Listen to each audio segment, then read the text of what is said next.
เป็นหางชุบเลยนั่นแหละมันไม่ไปตีตังตัวนี้นั่นแหละโอ้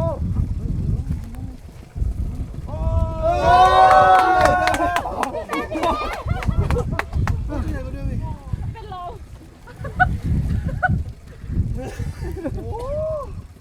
นี่มันคุ้มค่ากับที่สากไปมาก อันนี้ตัวใหญ่กว่าเมื่อกี้ป่ะคะหรือว่า ใหญ่กว่านะ ก็หลายๆอย่างนะอะไรที่มันน่าจดจำหรือคือไม่ได้เป็นเกี่ยวกับท็อปิกการพูดคุย แต่ว่าเป็นสิ่งที่เซียนหลังบอกผมมาแล้วกันครับผมก็คือ เขาบอกว่า ไม่คิดว่าจะเป็นแบบนี้ แล้วก็เป็นคนแบบนี้แน่นอน แต่เราไม่คิดว่าแบบแกจะ น่ารักขนาดนี้อะไรเงี้ยฮะใช่ครับเพราะว่าทุกๆอย่างครับไม่ว่าจะเป็นแบบเฮ้ยอยากทำอะไรปุ๊บพี่แมมก็แบบเฮ้ยทำเลยไม่ต้องเกรงใจพี่อยากแบบอยากทำอะไรก็ทำเลยอะไรเงี้ยครับอยากพาไปทำอะไรก็ได้หมดเขาเป็นคนที่ได้หมดจริงๆ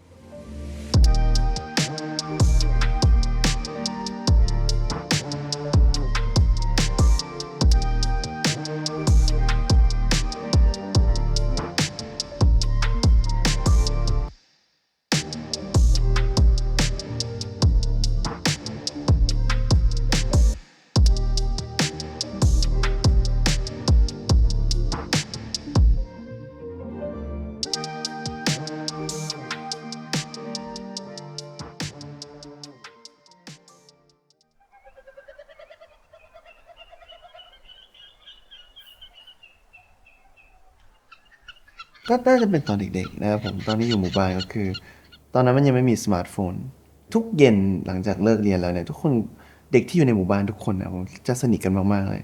แล้วก็จะออกมาขี่จักรยานแล้วก็มาอยู่ตรงสนามเด็กเล่นของหมู่บ้านนะครับผม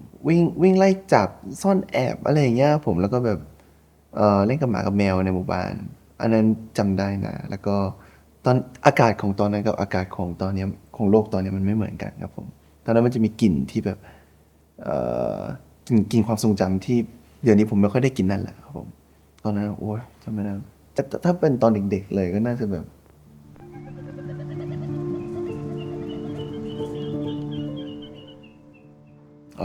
ผมมาอยู่เกาหลีตั้งแต่อายุ13ครับ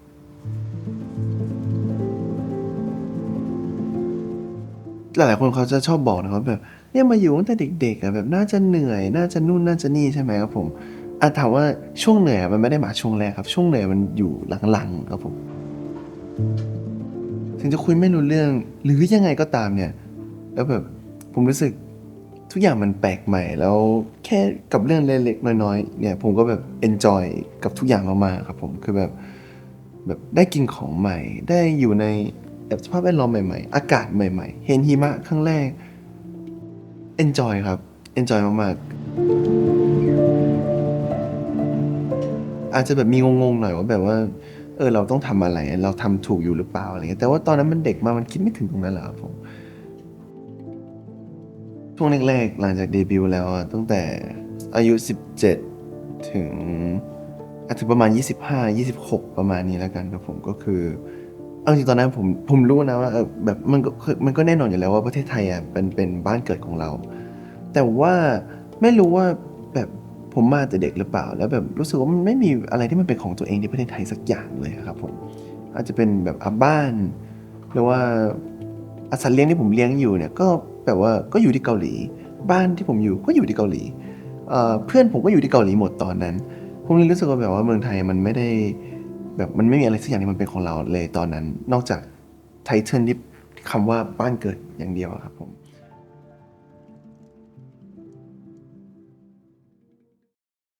แต่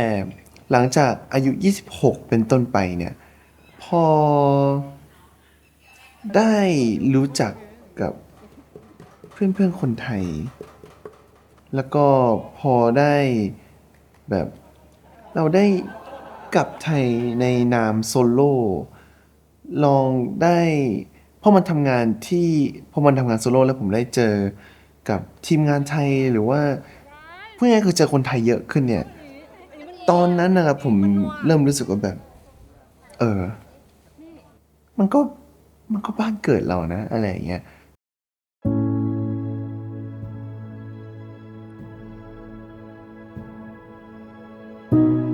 ก็ แล้วทุกครั้งที่กลับไทยอ่ะหลังจากนั้นนะมันจะค่อยๆความรู้สึกที่รู้สึกว่าแบบเวลาไปไทยแล้วเหมือนไปต่างประเทศนะมันจะน้อยลง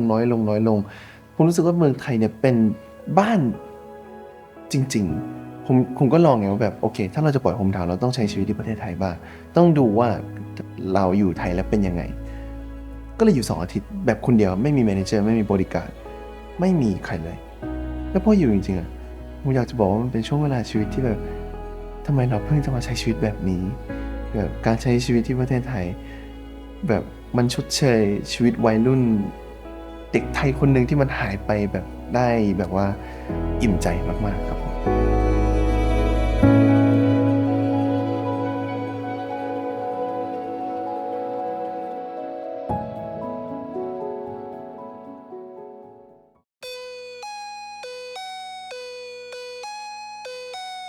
เหตุผลที่มาทำอัลบั้มภาษาไทยนะครับผมมันก็มีหลายๆเหตุผลนะครับก็คือ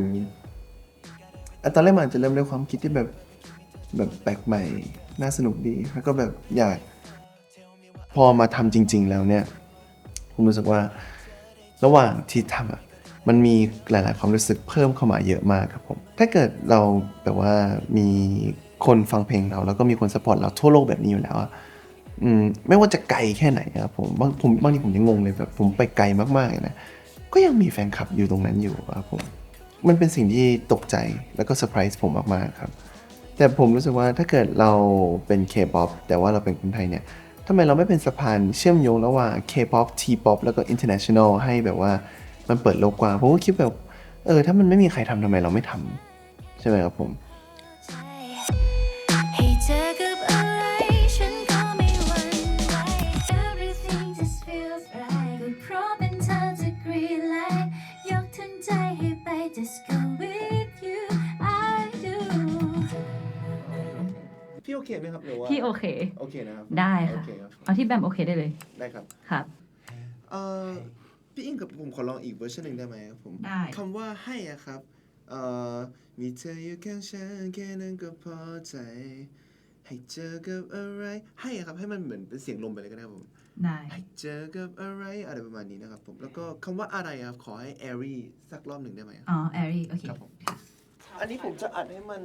เสียงแบบให้มันแน่นกว่าของ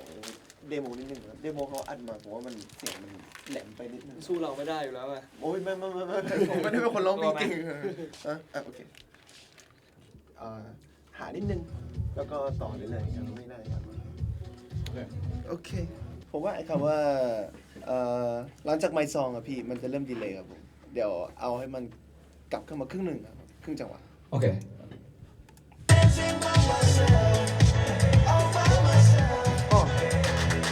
แสงไฟและแค่ไม่มาส่องกับด้วยเสียงแอลกอฮอล์ในคืนนี้มันก็พอแล้วแหละ พี่อิงกับไทม์ไทยเนี่ยที่บินมาถึงที่นี่เลยเกาหลีก็ขอบคุณมากๆครับผมก็คือมันก็เป็นครั้งแรกที่ผมจะต้อง produce หรือว่าคุมอัดคนไทยครับผมก็ไม่รู้หรอกว่าเขาทำยังไงกันที่ไทยนะครับแต่ว่าผมก็ทำในสิ่งที่เรารู้ความรู้ที่เราหรือประสบการณ์ที่เราได้มาทั้งหมดเกี่ยวกับการ produce เนี่ยผมก็เอามาใช้แหละครับผมก็ทำเหมือนตอนผมอัด GOT7 Python อย่างเงี้ยก็คืออยากได้อะไรก็อธิบายให้เขาเข้าใจแล้วก็อาจจะเกรงใจหน่อยนิดนึงด้วยความเป็นคนไทยกันเองครับแต่ว่าผมรู้สึกว่าถ้าเกิดมันจะเกรงใจไปเรื่อยๆอย่างเงี้ยมันจะไม่ได้สิ่งที่เราอยากได้ก็คือขอเขาไปเรื่อยๆไปเรื่อยจนกว่าจะได้สิ่งที่เราต้องการจริงๆในการอัดนะครับผมก็ต้องขอบคุณทั้งพี่อิงแล้วก็ทั้งไทยครับที่เป็นทีมที่ perfect มากๆสำหรับอัลบั้มนี้ครับและอันนี้ไม่อยากจะอวยนะแต่ว่าผมมีหลายๆเหตุผลครับผมและทุกเหตุผลนะมันบอกกับตัวผมเองว่า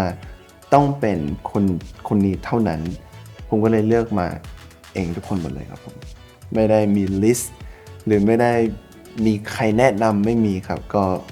เลือกเองหมดเลยครับ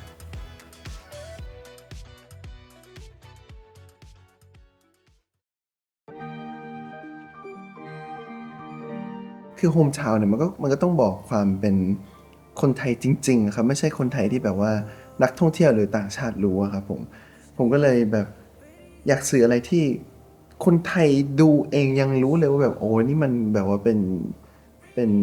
การใช้ชีวิตแบบไทยจริงๆอะไรประมาณนั้นนะครับผมก็เลยหลายคนเขาจะมองผมว่า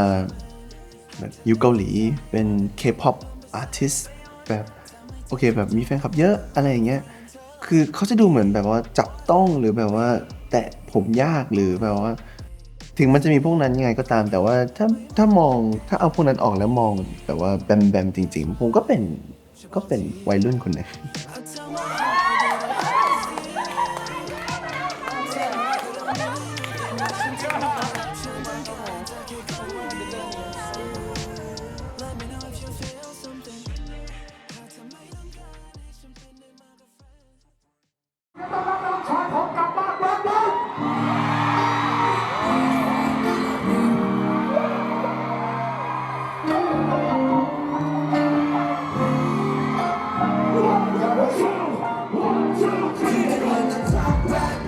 แล้ววันนี้ผม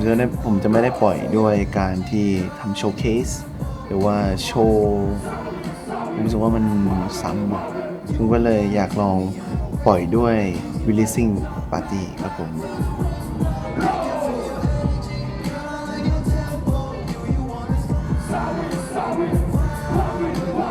กำลังจะจัด releasing party นะครับผม homecoming party